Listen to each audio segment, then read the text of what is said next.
आज की सबसे बड़ी खबर, कांग्रेस ने आज से एक तरह से कहा जाए कि राहुल राज शुरू हो चुका है। हर कोई जानता है कि कांग्रेस में राहुल गांधी ही अगले अध्यक्ष बनने वाले हैं, लेकिन चुनावी प्रक्रिया है और उसे अंजाम देने की पूरी कोशिश की जा रही है। आज उसका शुभारंभ हुआ है। राहुल गांधी ने सभी वरिष्ठ कांग्रेसी नेताओं की मौजूदगी में अध्यक्ष पद के लिए अपना नामांकन दाखिल किया। राहुल गांधी के मुकाबले में कोई दूसरा उम्मीदवार खड़ा भी नहीं है। जाहिर से तौर पर राहुल गांधी अब कांग्रेस के अध्यक्ष तो बन ही जाएंगे और इस बात को लेकर औपचारिक ऐलान अब से कुछ समय बाद हो जाएगा। लेकिन जो बड़ी चुनौतियां आज राहुल गांधी के सामने खड़ी हैं, वो सबसे पहले हम आपको दिखा रहे हैं कि कैसे पार्टी को एक बार फिर से अपने पैरों पर खड़ा करना पड़ेगा। वो जमीनी स्तर पर पार्टी को खड़ा करना पड़ेगा, जिसके लिए राहुल गांधी लगातार कोशिश कर रहे हैं।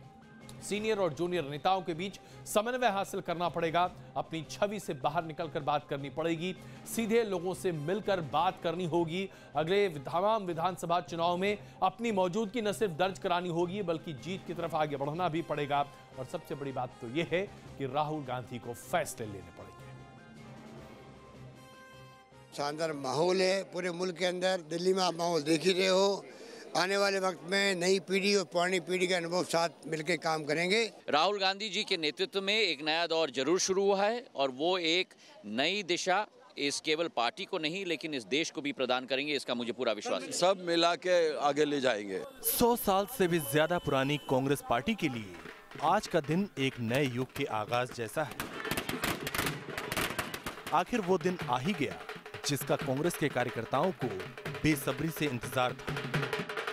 अध्यक्ष पद के लिए जैसे ही राहुल गांधी ने नॉमिनेशन दाखिल किया, कांग्रेस में राहुल राज का आगाज हो गया। राहुल गांधी ने जिस वक्त नामांकन दाखिल किया, उस दौरान कांग्रेस के बड़े नेता मौजूद थे। ये हर कोई जानता है कि राहुल गांधी का अध्यक्ष चुना जाना महज औपचारिकता भर है, क्योंकि राहुल के मुकाबले कोई भी उम्मीदवार मैदान में नहीं आया। यानी ये बात तय है कि राहुल कांग्रेस के अगले निर्विरोध अध्यक्ष होंगे। कांग्रेस नेताओं को पूरा भरोसा है कि राहुल के नेतृत्व में कांग्रेस सियासत के नए शिखर को छुएगी। नए विचार, नई कार्यशैली, ये सब आपको दृष्टिगत होगी इसमें। और मुझे लगता है कि उनका एक स्वभाव है बहुत मेहनत करने का, लड़ने का, संघर्ष करने का, वो परिलक्षित होगा। देश में परिवर्तन, कांग्रेस पार्टी एक ऐसी पार्टी है जो एक देश की जो सोच है उसी सोच में कांग्रेस पार्टी चलती है। तब उसका अध्यक्ष बनेगा तो हमेशा एक बड़ा दिन रहेगा। राहुल गांधी के अध्यक्ष बनने के 10 नॉमिनेशन पेपर्स का एक सेट दाखिल किया गया है। मंगलवार को राहुल गांधी के नॉमिनेशन की स्क्रूटनी होगी और उसके बाद उन्हें अध्यक्ष चुन लिया जाएगा। इसी के साथ ही राहुल गांधी परिवार से कांग्रेस की कमान संभालने वाले छठे सदस्य होंगे। पंडित नेहरू, इंदिरा, राजीव और सोनिया गांधी के बाद राहुल गांधी का युग शुरू होने जा रहा है। राहुल गांधी पार्टी के मुखिया तो बनने जा रहे हैं, लेकिन कई सारी चुनौतियां भी होंगी, जैसे नए और पुराने नेताओं को एक साथ लेकर पार्टी की जमीन को मजबूत करना। वीडियो जर्नलिस्ट राकेश रावत के साथ मोहित राज दुबे, जनरेशन, दिल्ली। सबसे पुरानी पार्टी को सबसे कम उम्र का अध्यक्ष मिलने जा रहा है। राहुल गांधी की ताजपोशी अब लगभग तय है और जाहिर सी बात है, ऐसे में प्रधानमंत्री नरेंद्र मोदी, जो कि गुजरात के चुनाव प्रचार में बहुत व्यस्त हैं, तंज कसे बिना कैसे रह सकते हैं। प्रधानमंत्री नरेंद्र मोदी ने राहुल गांधी के अध्यक्ष बनने की तुलना औरंगजेब के राज से कर डाली। आइए आपको दिखाते हैं क्या कह रहे हैं। कांग्रेस के वरिष्ठ नेता ये खुद मानते हैं कि कांग्रेस पार्टी ये पार्टी नहीं है, एक कुनबा है। और उनका किसी का सत्ता पर आने का मतलब है कि बादशाह की औलाद का बैठना। ये औरंगजेब राज उनको मुबारक। प्रधानमंत्री नरेंद्र मोदी के ये तीखे बोल रहे, तो ऐसा कैसे हो सकता है कि कांग्रेस के तमाम नेता पलटवार ना करें। हर किसी ने अपने अपने अंदाज में भारतीय जनता पार्टी को चुनौती दी और यह भी कहने की कोशिश की कि क्या भारतीय जनता पार्टी के भीतर खुद चुनाव होता है, क्योंकि भारतीय जनता पार्टी के अध्यक्ष पद के इस बार के चुनाव के लिए कोई भी अमित शाह के मुकाबले खड़ा नहीं था। भाजपा के अंदर हमने देख लिया ना, वहाँ जो नागपुर से फ़ोन आता है आरएसएस का, वो अध्यक्ष बनता है, कैसे चुनाव होता है, कब नॉमिनेशन होता है, कौन उम्मीदवार हैं, कौन वोट डालता है, किसी को पता ही नहीं है, कोई पूछता भी नहीं है, किसी को परवाह नहीं है। लेकिन कांग्रेस क्या करती है, इसको सबकी चिंता रहती है, क्योंकि कांग्रेस लोगों के दिल में बसती है। भारतीय जनता पार्टी के पार्टी अध्यक्ष के लिए चुनाव हुआ है, उनके यहाँ तो चुनाव ही नहीं होते हैं। हमारे अगर इतिहास कांग्रेस का देखा जाए, इसमें महात्मा गांधी जी ने कैंडिडेट खड़ा किया है, सुभाष चंद्र बोस जी ने कैंडिडेट खड़ा किया है, सोनिया गांधी जी जब अध्यक्ष बनी थी उन्होंने इलेक्शन लड़ा था। भारतीय जनता पार्टी में इलेक्शन ही नहीं होते और वो प्रजातंत्र की बात कर रहे हैं, इंटरनल डेमोक्रेसी। गुजरात चुनाव में अपनी हार को देख करके बौखला गए हैं, इसलिए प्रधानमंत्री और अमित शाह जी जो टिप्पणियां कर रहे हैं राहुल गांधी जी के बारे में, कांग्रेस के बारे में, मैं समझता हूँ उचित नहीं है। राहुल गांधी ने आज जब नॉमिनेशन भरा और जब उस दाखिल करने उसे पहुंचे तो उन्होंने अपने माथे पर एक तिलक लगाया हुआ था और वो बड़ा सा टीका था। इस तरह की चर्चाएं उसके बाद गरमाने लगीं कि दरअसल ये राहुल गांधी के चुनावी माहौल का नजर है, और वो इसलिए क्योंकि आजकल गुजरात में राहुल गांधी कई मंदिरों के दर्शन कर चुके हैं। ऐसे में सोशल नेटवर्किंग साइट पर तस्वीरें वायरल होती गई। उसके बाद एक और तस्वीर वायरल हुई जिसमें पूर्व राष्ट्रपति प्रणब मुखर्जी ने राहुल गांधी के माथे पर तिलक लगाया, क्योंकि राहुल गांधी उनके घर आशीर्वाद लेने पहुंचे हुए थे। और उसके बाद से ये चर्चाएं थोड़ी शांत जरूर हुई, लेकिन हर किसी को बस ये लग रहा है कि आजकल राजनीति के लिए तिलक और मंदिर दोनों का इस्तेमाल हो रहा है।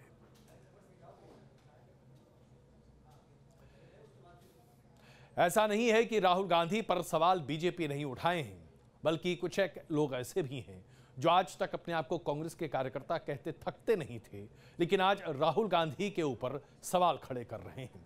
और मदद मिल रही है उन्हें भारतीय जनता पार्टी से भी, और साथ ही साथ कांग्रेस पार्टी के कुछ एक नेताओं के बयानों से भी, जिसे अपने ही अंदाज में प्रस्तुत कर ये तमाम लोग अपना उल्लू सीधा कर रहे हैं।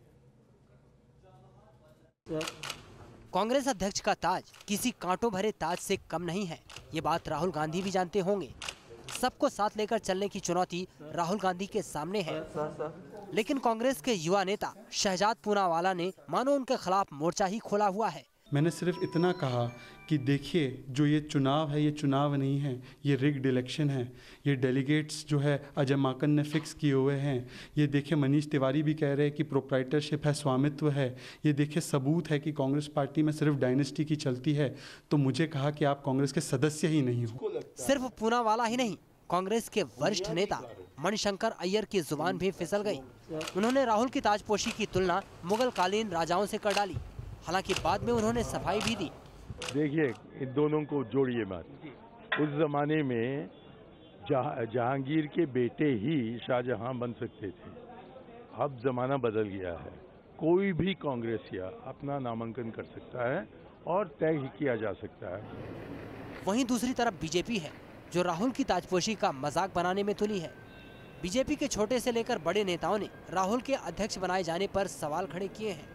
कांग्रेस बोझा बन चुकी है देश के लिए, और अच्छा होगा राहुल गांधी इस बोझा को, राहुल गांधी के आने के बाद ये बोझा अपने आप समाप्त हो जाएगा। बिना परफॉर्मेंस के प्रमोशन सामंती सियासत में ही संभव हो सकता है, तो इसलिए बिना परफॉर्मेंस के प्रमोशन पर राहुल गांधी जी को बहुत बहुत शुभकामनाएं, बहुत बहुत बधाई। वंशवाद के मुद्दे पर भले ही विपक्ष कांग्रेस को घेरने की कोशिश करे, लेकिन भारत की सियासत में ये बात हकीकत है कि वंशवाद के मुद्दे से कोई भी अछूता नहीं है। Team news nation. और ये बात 100% सच इसलिए मानी जा सकती है क्योंकि भारतीय राजनीति में वंशवाद की चर्चा कर वंशवाद की बातें कहना अपने आप में बड़ा बेमानी है। वो कैसे आई, जरा आपको हम सिद्ध करके बताते हैं।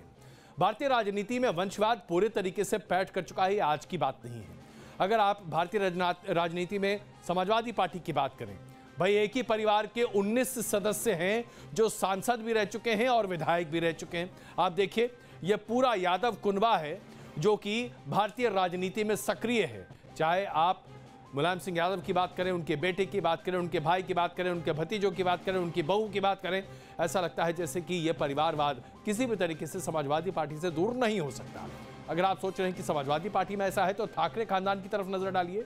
महाराष्ट्र में ठाकरे खानदान ने तो एक तरह से स्पष्ट कर दिया है कि उनके अलावा कम से कम शिवसेना का वंशज कोई और हो ही नहीं सकता, और ये बात स्पष्ट है क्योंकि अब शिवसेना की कमान तीसरी पीढ़ी में जाती दिखाई दे रही है।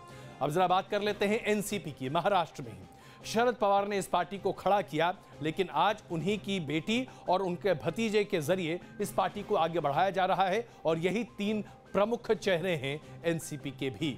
अगर हम दक्षिण भारत की बात करें तो वहां तो वंशवाद और परिवारवाद के अलावा और कुछ शायद दिखाई ही नहीं देता। अगर आप डीएमके की बात करें तो करुणानिधि के 3 पुत्र और पुत्री इस वक्त चुनावी अखाड़े में ही नहीं हैं, बल्कि डीएमके के पूरे कर्णधार के तौर पर स्पष्ट हैं। अगर आप जम्मू कश्मीर में नेशनल कॉन्फ्रेंस की बात करें तो वहां भी यही स्थिति है। चाहे आप शेख अब्दुल्ला साहब की बात करें, वहां पर अभी तीसरी पीढ़ी फिलहाल सत्ता संभाल चुकी है, वो है उमर अब्दुल्ला और फारूक अब्दुल्ला की बात तो आप जानते ही हैं। और अगर हम सिंधिया परिवार की बात करें तो यह परिवार तो अपने आप में बड़ा अलहदा है, चाहे वो कांग्रेस में हो या फिर भारतीय जनता पार्टी में, लेकिन परिवारवाद पूरे तरीके से चरम पर इस परिवार में भी है। इसके साथ साथ लालू प्रसाद यादव को कैसे भूल सकता है आरजेडी में भी अब दूसरी पीढ़ी के तमाम नेता सामने आ चुके हैं। बेटी सामने है, 2 बेटे सामने हैं, पत्नी तो पहले से थी ही। अब जरा आइए बात करते हैं हरियाणा में किस तरह से वंशवाद या यूं कहें कि परिवारवाद आगे है। हरियाणा में देवीलाल के तीसरे पीढ़ी के तरफ से अगर आप देखें, दुष्यंत चौटाला अब वहां पर कमान संभाले हुए हैं आईएनएलडी का, और यह प्रस्तुत करती है तस्वीर हरियाणा की राजनीति की। और आइए अब जरा भारतीय जनता पार्टी की बात करते हैं, एक ऐसी पार्टी जो शुचिता और वंशवाद से दूर रहने की बात करती है। आप देखिए हरियाणा माफ कीजिएगा हिमाचल प्रदेश में मुख्यमंत्री पद के दावेदार प्रेम कुमार धूमर के बेटे अनुराग ठाकुर सांसद हैं, हरियाणा से हैं। आगे बढ़ते हैं और आपको दिखाते हैं ऐसे कई तस्वीरें इसमें सामने आती जाएंगी, एक के बाद एक हम आपको बीजेपी के नेताओं के भी चेहरे सामने रख रहे हैं। क्या ये वंशवाद नहीं है, जहां राजनाथ सिंह और अभिषेक सिंह भी इस वक्त चुनावी अखाड़े में नहीं बल्कि सक्रिय राजनीति में हैं। उसके साथ साथ रमन सिंह के बेटे अभिषेक सिंह, जरा नाम पलट गया है लेकिन यह भी स्थिति है। उसके साथ साथ आगे बढ़ते चले जाइए आप, एक के बाद एक गोपीनाथ मुंडे की बेटी पंकजा मुंडे इस वक्त महाराष्ट्र में सरकार में शामिल हैं। ऐसे कई एग्जाम्पल्स आज आपको भारतीय जनता पार्टी में भी मिल जाएंगे। तो वंशवाद की बात शायद अपनी जगह रह जाती है, लेकिन अगर हम आज कांग्रेस की बात कर रहे हैं तो इसमें कोई भी दो मत नहीं है कि आज कांग्रेस पार्टी जहां खड़ी है उसमें सोनिया गांधी की अध्यक्षता को कोई नकार नहीं सकता।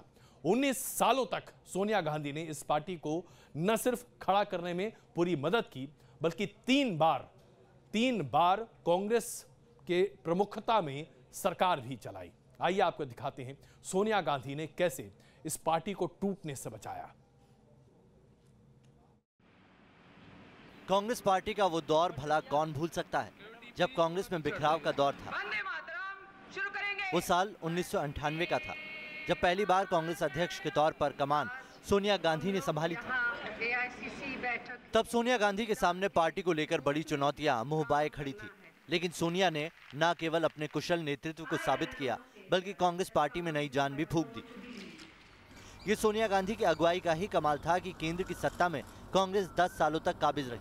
कांग्रेस में सोनिया सबसे ज्यादा 19 साल तक अध्यक्ष रही। सोनिया ने जब पार्टी की कमान संभाली तो वो सिर्फ 52 साल की थी। सोनिया ने पार्टी को न केवल मजबूत किया, बल्कि लोकसभा और विधानसभा चुनाव भी जीते। इंडिया शाइनिंग के दौर में भी सोनिया ने गैर बीजेपी दलों का गठबंधन बनाया और वो उसकी चेयरपर्सन भी बनी। सोनिया गांधी का यह फॉर्मूला हिट साबित हुआ और लगातार यूपीए ने देश में 10 सालों तक राज भी किया। सोनिया के पास प्रधानमंत्री बनने का मौका भी आया, लेकिन सोनिया ने प्रधानमंत्री पद का त्याग कर एक मिसाल कायम की। कांग्रेस पार्टी में अब सोनिया युग का अंत हो रहा है और राहुल राज का आगाज हो रहा है, लेकिन हर किसी को उम्मीद है कि सोनिया पार्टी में मुख्य संरक्षक की भूमिका में रह सकती हैं। हमेशा कांग्रेस पार्टी ने कहा है और मेरी अपनी सोच है, बुजुर्गों के आशीर्वाद के बिना कोई व्यक्ति आगे नहीं बढ़ सकता है। कांग्रेस ने सोनिया गांधी के शासन को बखूबी देखा है, लेकिन अब बारी राहुल गांधी की है, खुद को साबित करने की, अपनी मां की तरह चुनौतियों पर खरा उतरने की। Team news nation. और आइए चर्चा करते हैं गुजरात विधानसभा की, जहां पर कांग्रेस ने अपना घोषणा पत्र जारी कर दिया है। पार्टी ने अपने घोषणा पत्र में किसानों की कर्ज माफी, किसानों को मुफ्त बिजली, बोनस, बेरोजगारी भत्ता, बेरोजगार युवाओं के लिए फंड जैसी तमाम लोक लुभावन वायदों को किया है। क्या कांग्रेस का यह मैनिफेस्टो अपने आप में बहुत खास है? आइए आपको मुख्य बातें जरा यहां प्रदर्शित करते हैं। 32,000 करोड़ रुपए से 25 लाख युवाओं को रोजगार देने का वायदा कांग्रेस ने किया है। इसके साथ साथ पाटीदारों और सवर्णों को ईबीसी और आरक्षण में लाभ देने का वायदा किया है। 49% आरक्षण में बदलाव के बगैर आरक्षण देने की बात कही है। शहरी गरीबों के लिए 5 साल में 25 लाख घर बनाने की घोषणा की है। किसानों के कर्ज को माफ करने की बात कही गई है कांग्रेस के घोषणा पत्र में। किसानों को फसल बोने के लिए पहले से ज्यादा न्यूनतम हेल्प देने की बात कही है। महिलाओं के लिए 24 घंटे की हेल्पलाइन। इस तरह की कई घोषणाओं का ऐलान कांग्रेस ने आज अपने घोषणा पत्र में किया है। कांग्रेस ने ये तय किया है कि पाटीदार समाज को और अन्य समाज जो चाहते हैं कि उनको भी एससी, एसटी, ओबीसी की तरह उनके बच्चों को, उनके परिवार को लाभ मिले, तो 49% आरक्षण को रखते हुए कॉन्स्टिट्यूशन के, संविधान के आर्टिकल 31C के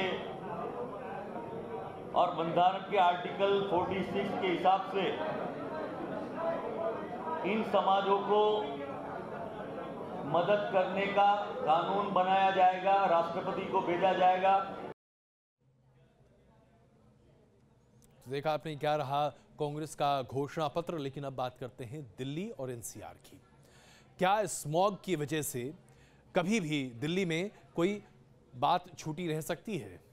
क्योंकि आज भगवान के भरोसे छोड़ दिया गया है दिल्ली को, और वो इसलिए क्योंकि ना तो केंद्र सरकार और ना ही दिल्ली सरकार इस बाबत कुछ भी करती हुई दिखाई दे रही है।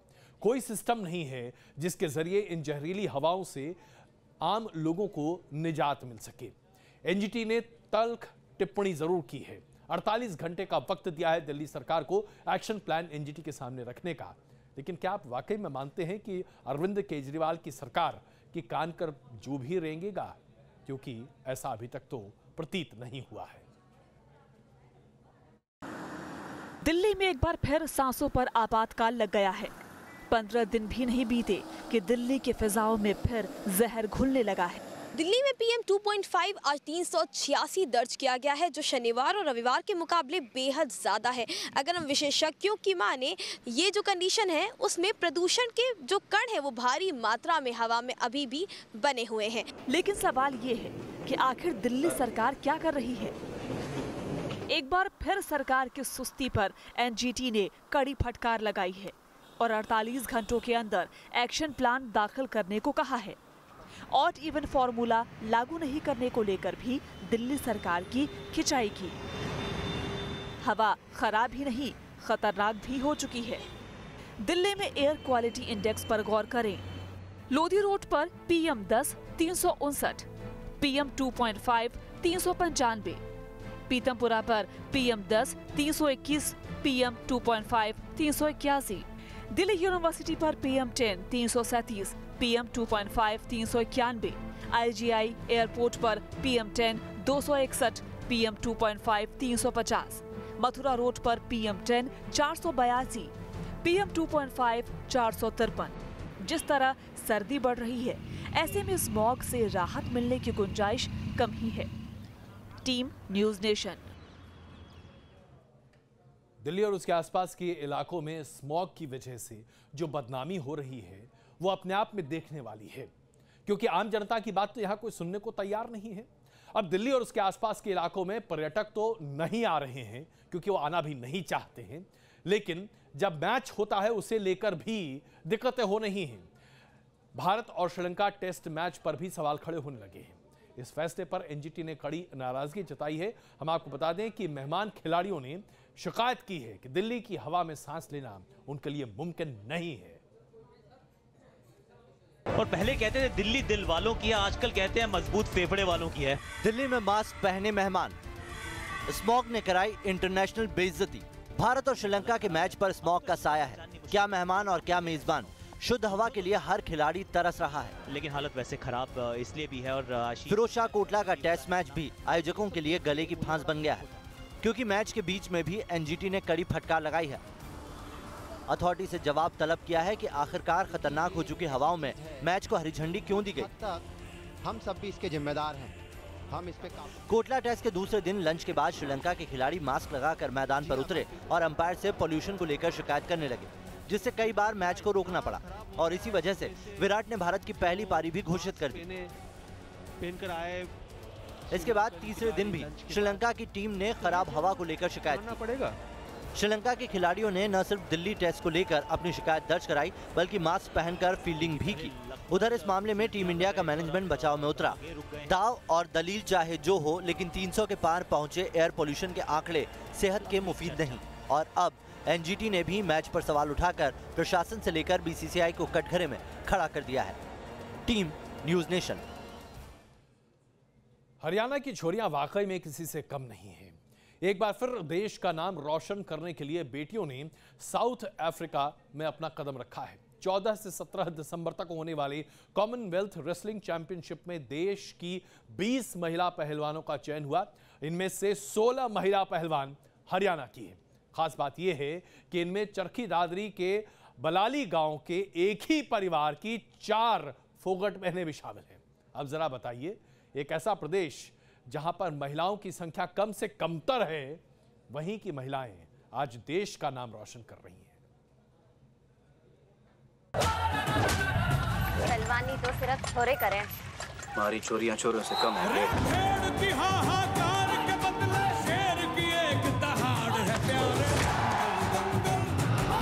वाकई हरियाणा की बेटियां बेटों से किसी मामले में कम नहीं है। चाहे वो खेल का मैदान हो या फिर फैशन की चकमगाती दुनिया, हर तरफ हरियाणा की बेटियां अपना लोहा मनवा रही हैं। और एक बार फिर हरियाणा की छोरियों ने अपना दम दिखाया है। साउथ अफ्रीका में होने वाले कॉमनवेल्थ रेसलिंग चैंपियनशिप में देश की 20 महिला पहलवानों का चयन हुआ है। इनमें से 16 पहलवान हरियाणा की हैं। अकेले एक ही परिवार की 4 सगी बहनों का चयन देश का मान बढ़ाने के लिए हुआ। चरखी दादरी के बलाली गांव से चारों फोगाट बहनें और साक्षी मलिक का कॉमनवेल्थ रेसलिंग चैंपियनशिप में सिलेक्शन हुआ है, जिससे लोगों में खुशी है। और यस, इस बार भी हम कॉमनवेल्थ चैंपियनशिप की तैयारी कर रहे हैं और अभी 1 तारीख से हमारा कैंप स्टार्ट हुआ है और उम्मीद करते हैं कि ज़्यादा से ज़्यादा मेडल हम कॉमनवेल्थ चैंपियनशिप में जीत के आएँ। हम पे भी थोड़ा प्रेशर रहेगा कि ये भी गीता बबीता की सिस्टर हैं, तो हम पूरी प्रैक्टिस कर रहे हैं और उम्मीद करते हैं कि हम लोगों की उम्मीद पर खरा उतरें। साउथ अफ्रीका में 14 से 17 दिसंबर तक कॉमनवेल्थ रेसलिंग चैंपियनशिप होगा, जिसमें देश को इन बेटियों से मेडल की आस है। अब मेरे ओल्ड में क्योंकि रियो ओलंपिक में भी देश का गौरव साक्षी और पीवी सिंधु जैसी बेटियों ने ही बढ़ाया था। जाहिर है हरियाणा की बेटियों ने वाकई कमाल कर दिखाया है और आज पूरे देश को इन बेटियों पर गर्व है। Team news nation. Uttar Pradesh की सियासत में गाय और भैंस दोनों का अपना महत्व है। गाय इसलिए क्योंकि गाय बचाना आवश्यक है, गौ रक्षा अपने आप में बड़ा महत्वपूर्ण काम है। और भैंस इसलिए कि जब नेताजी की भैंस खो जाती है तो पुलिस वालों को भैंस खोलने के लिए बड़े पसीने बहाने पड़ते हैं। आजम खान जब मंत्री थे समाजवादी पार्टी की सरकार में, तो 3 दिनों तक भैंस खोजते खोजते पुलिस वालों ने उनकी खोई भैंस खोज डाली। अब इस बार भी बीजेपी के विधायक सुरेश राही, 2 भैंस उनकी गायब हो गई, चोरी हो गई भाई साहब। अब इन भैंसों को खोजने के लिए पूरा पुलिस महकमा लगा हुआ है। कहां गए बीजेपी के वो तमाम नेता जो उस वक्त फप्तियां कसते थे आजम खान के लिए? भैया आपकी भैंसें भी तो खो गई हैं, उन्हें भी कोई खोल के ले गया है, ढूंढ रहे हैं पुलिस वाले। हर गांव के एमएलए सुरेश राय जी ने एक तहरीर दी हुई है कि उनकी 2 भैंसें चोरी हो गई। तहरीर के आधार पर मुकदमा पंजीकृत कर लिया गया है, उनकी तलाश की जा रही है। तलाश में 2 भी तथ्य सामने आएंगे, जो भी सामने आएंगे उसका आधार पर विधिक कार्रवाई की। पुलिस वालों के हाथ पैर फूल रहे हैं। कहने को तो भैंस चोरी हुई है, लेकिन भैंस विधायक जी की ठहरी, वो भी सत्ता पक्ष के विधायक। लिहाजा पुलिस वालों की नींद काफूर हो गई है। पुलिस की टीम भैंसों की तलाश में जगह जगह खाक छान रही है। चोरी सीतापुर शहर कोतवाली इलाके से हुई है। सुरेश राही सीतापुर के हर गांव से बीजेपी विधायक है और इनका फार्म हाउस जिला कारागार के पीछे पंचमपुरवा गांव के पास है। यहां चौकीदार और खेती से जुड़े मजदूर रहते हैं। फार्म हाउस में 4 भैंसें थी, जिसमें 2 भैंस चोरी हो गई। विधायक के पिता पूर्व कैबिनेट मंत्री रामलाल राही ने अज्ञात चोरों के खिलाफ तहरीर दी है। पुलिस भैंसों की तलाश कर रही है। आज से 2 दिन पहले भैंस रात में चोरी चली गई है और हमने पुलिस को सूचित कर दिया। थाने में रिपोर्ट भी हमने भेज दिया है। भैंसें ढूंढने का हम भी प्रयास कर रहे हैं। संभवतः पुलिस भी ढूंढने का प्रयास कर रही है। यूपी में मानियों की भैंस चोरी जाने का यह पहला मामला नहीं है। जनवरी 2014 में रामपुर के डेयरी फार्म से समाजवादी पार्टी के कद्दावर नेता आजम खान की 7 भैंसें चोर उड़ा ले गए थे। हाई प्रोफाइल घटना के चलते पुलिस ने फौरन कार्रवाई की और महज 36 घंटे के भीतर ही भैंसों को बरामद कर लिया। इस बार भी पुलिस हरकत में है। जिले के पुलिस कप्तान तक दावा कर रहे हैं कि जल्द ही चोर पकड़ लिए जाएंगे और भैंसें भी बरामद कर ली जाएंगी। Team news nation. अयोध्या एक बार फिर सुर्खियां बटोर रहा है क्योंकि करीब 184 साल पुराने राम मंदिर विवाद पर मंगलवार यानी कि कल से सुप्रीम कोर्ट में सुनवाई शुरू हो रही है।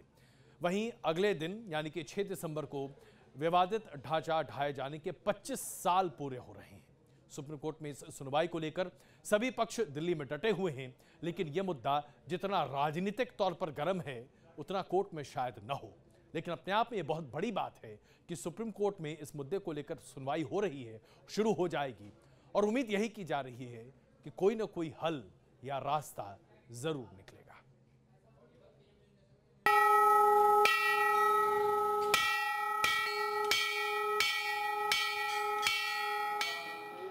अयोध्या के राम जन्मभूमि विवाद की सुनवाई मंगलवार से सुप्रीम कोर्ट में शुरू हो रही है। सुप्रीम कोर्ट की 3 सदस्यीय पूर्ण पीठ ये सुनवाई करेगी, जिसमें भारत के मुख्य न्यायाधीश न्यायमूर्ति दीपक मिश्र के अलावा न्यायमूर्ति अशोक भूषण और न्यायमूर्ति अब्दुल नजीर शामिल हैं। सुप्रीम कोर्ट में सुन्नी सेंट्रल वक्फ बोर्ड और 5 दूसरे पक्षकार हैं, जबकि हिंदुओं की तरफ से निर्मोही अखाड़ा, हिंदू महासभा, रामलला विराजमान, रमेश चंद्र त्रिपाठी और शंकराचार्य स्वामी स्वरूपानंद सरस्वती की अगुवाई वाली राम जन्मभूमि पुनरुद्धार समिति है। सुनवाई में शिया सेंट्रल वक्फ बोर्ड की ओर से दिए गए प्रार्थना पत्र पर भी फैसला होगा। सुनवाई में तय होगा कि शिया वक्फ बोर्ड पक्षकार होगा या नहीं। पूरी उम्मीद है कि चाहे साल भर में चाहे 2 साल में फैसला होगा इंशाल्लाह, और हिंदुस्तान का जो संविधान है और जो हिंदुस्तान का कानून है उसके मुताबिक ही फैसला होगा। सुप्रीम कोर्ट में सुनवाई शुरू होने से पहले इस मामले में सियासत भी गरमाई हुई है। जुलाई में या अगस्त में जजमेंट आएगी और उसके बाद दिवाली हम गर्भगृह राम मंदिर में मनाएंगे। किस बुनियाद पर इस तरह के ऐलान कर रहे हैं? क्या मुहूर्त निकाल चुके हैं लोग? क्या सुप्रीम कोर्ट के जजमेंट को लोग प्री जज कर रहे हैं? बताया जा रहा है कि राम मंदिर विवाद मामले पर कोर्ट रोज सुनवाई करेगा, यानी आने वाले दिनों में अयोध्या का मुद्दा न सिर्फ चर्चा में रहेगा बल्कि इस विवाद के ऐतिहासिक फैसले पर देश की नजरें टिकी होंगी। देश की राजनीति की दिशा बदल देने वाला ये मामला सुप्रीम कोर्ट में पिछले करीब 7 साल से लंबित है, लेकिन अभी तक मामले से जुड़े दस्तावेजों का अनुवाद तक नहीं हो पाया है। बहरहाल पिछली सुनवाई में सुप्रीम कोर्ट ने अनुवाद की मियाद 3 महीने तक तय करते हुए साफ कर दिया था कि अब इस मामले को और ज्यादा लटकाया नहीं जाएगा। वीडियो जर्नलिस्ट नवीन चौहान के साथ Arvind Singh, News Nation, Delhi. Supreme court इस बड़े और महत्वपूर्ण मामले पर अपना रुख स्पष्ट करने जा रहा है, लेकिन आइए जरा आपको हम समझाते हैं कि यह मामला कितना पेचीदा क्यों है। दरअसल दोनों समुदायों के बीच ये मामला 1859 में सबसे पहले आकर खड़ा हुआ। ब्रिटिश सरकार ने बाड़बंदी कर दोनों पक्षों को अलग अलग प्रार्थना करने की इजाजत उसी साल दी थी। उसके बाद 1885 में विवाद पहली बार अदालत में पहुंचा था। महंत रघुवर दास ने राम चबूतरे पर छत डालने की मंजूरी के लिए याचिका डाली थी। फिर 1939 में करीब 50 हिंदुओं ने विवादित स्थल में 50 हिंदुओं ने विवादित स्थल में कथित तौर पर भगवान राम की मूर्ति रखी थी और हिंदू नियमित रूप से उसके बाद से वहां पूजा करने लगे थे। एक महंत वहां जाते थे और पूजा करते थे। उसके बाद 1959 में निर्मोही अखाड़े ने विवादित स्थल पर हस्तांतरित करने के लिए मुकदमा दायर किया था और फिर 1961 में उत्तर प्रदेश सुन्नी वक्फ बोर्ड ने विवादित ढांचे के मालिकाना हक के लिए अपनी पैरोकारी की थी।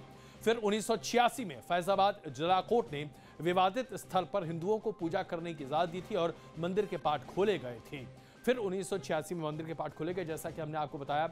1979 में भगवान रामलला विराजमान नाम से 5वां मुकदमा दाखिल किया गया था। 1979 में ही उस वक्त के प्रधानमंत्री राजीव गांधी की हत्या के बाद इस मामले पर और ज्यादा सुर्खियां बटी और फिर 1992 में विवादित ढांचा ढहा गया था और उसके बाद कई आपराधिक मामले दर्ज किए गए थे। उसके साथ साथ दीवानी मुकदमा भी चला था।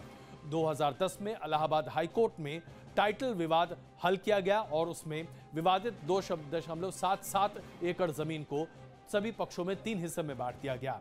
इसके बाद सभी पक्षों ने मिलकर इस पर अपील की और फिर यह मामला अब सुप्रीम कोर्ट पहुंच चुका है। लेकिन सुप्रीम कोर्ट में जो मामला पहुंचा है, इस मामले में कौन कौन पक्षधार हैं, यह आपको जानना बहुत आवश्यक है। सबसे पहला पक्षकार हैं भगवान राम। जी हां, भगवान राम ही हैं। वीएचपी के नेता इनकी पैरोकारी कर रहे हैं और भगवान राम के नाम से यह केस दाखिल किया गया है कि उन्हें उनके रहने की जगह दी जाए। दूसरे पक्षकार के तौर पर निर्मोही अखाड़ा हैं, जो राम मंदिर के लिए कानूनी लड़ाई पहले से लड़ते चले आ रहे हैं। तीसरे पक्षकार के तौर पर सुन्नी वक्फ बोर्ड है, जहां पर हाशिम अंसारी के बेटे और स्थानीय मुस्लिम नेता वहां पर हैं, जो कि चाहते हैं कि इस मामले का फैसला हो और यह मालिकाना हक का मामला बन जाए। लेकिन इस पूरे मामले को समझने के लिए यह भी आवश्यक है कि हम समझें कि आज से 7 साल पहले यानी 2010 में इलाहाबाद हाई कोर्ट ने जो फैसला सुनाया था, जिसके हवाले से वीएचपी और तमाम संगठन अपनी अपनी बातें सामने रखते जा रहे हैं, उस फैसले का मतलब क्या है? क्या उसी फैसले के आधार पर सुप्रीम कोर्ट अपने फैसले को सुनाएगा या सुप्रीम कोर्ट की तरफ से एक ऐसा फैसला आएगा जो सबकी आंखें खोल कर रख देगा? 30 सितंबर 2010 ये वो तारीख है जब अयोध्या विवाद पर इलाहाबाद हाई कोर्ट की लखनऊ बेंच ने ऐतिहासिक फैसला सुनाया था। 7 साल पहले आए फैसले में कोर्ट ने विवादित जमीन 3 हिस्सों में बांट दी थी। हाई कोर्ट ने बहुमत से फैसला किया था कि रामलला की मूर्ति वाली जगह रामलला विराजमान को दी जाए। सीता रसोई और राम चबूतरा निर्मोही अखाड़े के पास ही रहेगा। अदालत के 2 जजों ने यह फैसला भी दिया था कि इस जमीन के कुछ हिस्सों पर मुसलमान प्रार्थना करते रहे हैं, इसलिए फैसले में सुन्नी वक्फ बोर्ड को 1/3 हिस्से का हकदार माना गया। जब कोर्ट का फैसला आया, तब तक भारतीय न्यायपालिका के इतिहास में यह न केवल 60 साल तक यानी सबसे लंबा चलने वाला केस था, बल्कि जो अब तक अनसुलझा भी है। इलाहाबाद हाई कोर्ट की लखनऊ बेंच की पीठ के फैसले में और क्या था खास, वो भी जान लीजिए।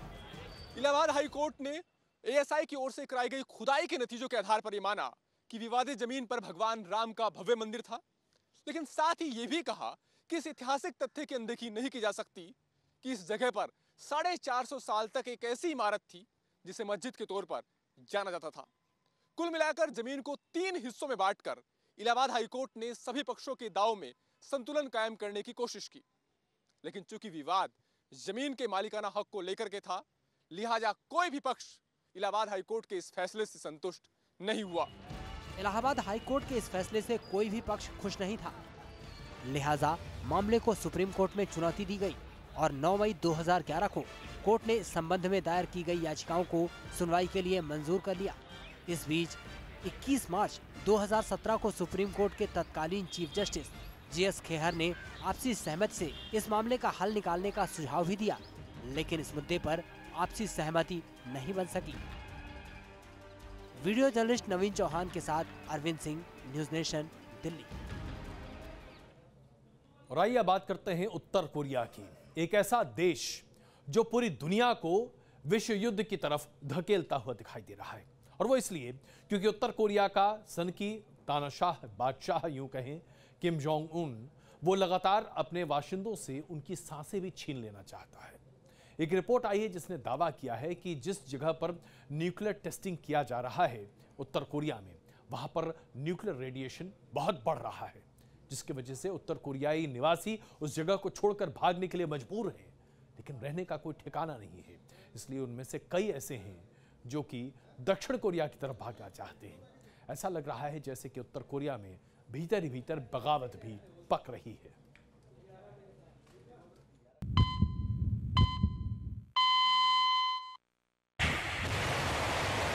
क्या न्यूक्लियर मिसाइलों की सनक नॉर्थ कोरिया पर पड़ रही है भारी? क्या नॉर्थ कोरिया अपने ही एटमी टेस्ट से लहूलुहान हो रहा है? नॉर्थ कोरिया के एटम प्लान की जो नई रिपोर्ट आई है वो न सिर्फ हैरान करने वाली है, बल्कि ये तस्दीक कर रही है कि किस तरह किम जोंग उन आग से खेल रहा है और नॉर्थ कोरियाई मुल्क में कोहराम मचा है। मीडिया रिपोर्ट्स में दावा किया गया है कि नॉर्थ कोरिया के प्योंगयारी टेस्ट साइट से रेडिएशन का खतरा है। नॉर्थ कोरिया के कई इलाके इसकी जद में। अब तक 30 से ज्यादा लोग रेडिएशन के शिकार हुए हैं। किलजू रीजन से साउथ कोरिया की तरफ लोगों का पलायन हो रहा है। 3 लाख की आबादी पर रेडिएशन का प्रभाव का दावा किया जा रहा है। नॉर्थ कोरिया के आसमान पर अदृश्य खतरा मंडरा रहा है। हालांकि इस बात की पुष्टि नहीं हुई कि यह मिसाइल टेस्ट का असर, लेकिन जिस तरह से नॉर्थ कोरिया मिसाइल टेस्ट को अंजाम दे रहा है वो दुनिया के लिए चिंता का सबब तो है ही, साथ ही नॉर्थ कोरियाई आबादी के लिए भी यह खतरे की घंटी है। Team news nation. उत्तर कोरिया के निवासी परेशान हैं। उत्तर कोरिया की वजह से पूरी दुनिया में तीसरे विश्व युद्ध का खतरा मंडरा रहा है। लेकिन सवाल ये उठता है कि आखिरकार उत्तर कोरिया के इस तानाशाह को मदद कहां से मिल रही है। अमेरिका लगातार उत्तर कोरिया को चेतावनी पर चेतावनी दे रहा है। उत्तर कोरिया ने यहां तक कह दिया है कि जो अभी युद्ध अभ्यास चल रहा है अमेरिका और दक्षिण कोरिया के बीच में, वो तीसरे विश्व युद्ध की शुरुआत या आगाज के तौर पर है। तो वो कौन देश हैं जिनके दम पर उत्तर कोरिया अमेरिका को भी चुनौती दे रहा है? एटमी मिसाइलों से नॉर्थ कोरिया ने सबसे ताकतवर मुल्क अमेरिका की नींद उड़ा रखी है। अमेरिकी राष्ट्रपति डोनाल्ड ट्रंप अल्टीमेटम पर अल्टीमेटम दे रहे हैं और सन की तानाशाह धमाके पर धमाका कर रहा है। लेकिन सवाल है कि आखिर तानाशाह किसके इशारे पर अमेरिका को खुलेआम चैलेंज कर रहा है और क्यों इतना बेलगाम हो गया है नॉर्थ कोरिया। ऐसे में अहम है रूस और चीन का रोल। इन दोनों देशों की भूमिका या कहें नॉर्थ कोरिया की तरफदारी आज पूरी दुनिया के लिए खतरे का सबब है। सितंबर में रूस के राष्ट्रपति व्लादिमीर पुतिन ने एक इंटरव्यू में कहा था, उत्तर कोरिया घास खा सकता है लेकिन परमाणु कार्यक्रम नहीं छोड़ सकता। रूसी राष्ट्रपति व्लादिमीर पुतिन के ये शब्द बताते हैं कि उत्तर कोरिया और उसके परमाणु कार्यक्रम को लेकर रूस की क्या राय है। अमेरिकी एजेंसी ये दावा करती है कि नॉर्थ कोरिया के परमाणु कार्यक्रमों में रूस का सीधा रोल है। इसके लिए रूस ने न केवल सहूलत मुहैया करवाई बल्कि वैज्ञानिकों को ट्रेनिंग भी दी थी। ऐसा ही कुछ चीन ने भी किया था। इन दोनों देशों की मदद से ही उत्तर कोरिया ने अपनी शुरुआती परमाणु रिएक्टर पाए थे। पिछले 20 सालों में उत्तर कोरिया ने अपनी परमाणु ताकत को इस हद तक बढ़ा दिया है कि उसकी जद में अमेरिका भी आ गया है। Team news nation. हिंदुस्तान के लिए बहुत अच्छी खबर है। भारत, अफगानिस्तान और ईरान के बीच दोस्ती की एक नई इबारत शुरू हो रही है, क्योंकि अब ईरान में चाबहार बंदरगाह का पहला चरण पूरा हो चुका है और उसे शुरू किया जा रहा है। इसके शुरू होते ही बिना पाकिस्तान की सीमा में दाखिल हुए भारत अब सीधे अफगानिस्तान तक अपने साजो सामान को पहुंचा सकता है और ईरान की मदद से अब पूरे के पूरे पश्चिम एशिया पर हम अपने आप को आगे बढ़ा सकते हैं और पश्चिम एशियाई देशों के साथ हम आगे बढ़ सकते हैं और सेंट्रल एशियाई देशों के साथ भी। कुल मिलाकर ये हमारे बढ़ते पैठ की एक बड़ी मिसाल है। चाबहार बंदरगाह के उद्घाटन से घबराया पाकिस्तान। हिंदुस्तान की ताकत से चीन की बढ़ी चिंता। हिंदुस्तान की राह हुई आसान। चाबहार बंदरगाह हिंदुस्तान के लिहाज से कितना महत्वपूर्ण है, यह हर कोई जानता है। इस बंदरगाह बनने के बाद पूरी दुनिया में हिंदुस्तान की धमक और भी ज्यादा बढ़ गई है। इस बंदरगाह के बन जाने के बाद हिंदुस्तान पाकिस्तान की सीमा में दाखिल हुए बिना अपना माल अफगानिस्तान भेज सकेगा। इससे भारत के लिए पश्चिमी एशिया से जुड़ने का सीधा रास्ता मिल जाएगा। इससे ये फायदा होगा कि हिंदुस्तान से, भारत से जो हम निर्यात करना चाहते हैं सेंट्रल एशिया को, खास करके अफगानिस्तान को, वो इस वक्त हम नहीं कर सकते क्योंकि पाकिस्तान हमें रास्ता नहीं देगा। वो जो ट्रांजिट राइट जो वो नहीं देते हैं, उनके लिए जब भारत का सवाल उठता है तो कोई भी कानून लागू नहीं है।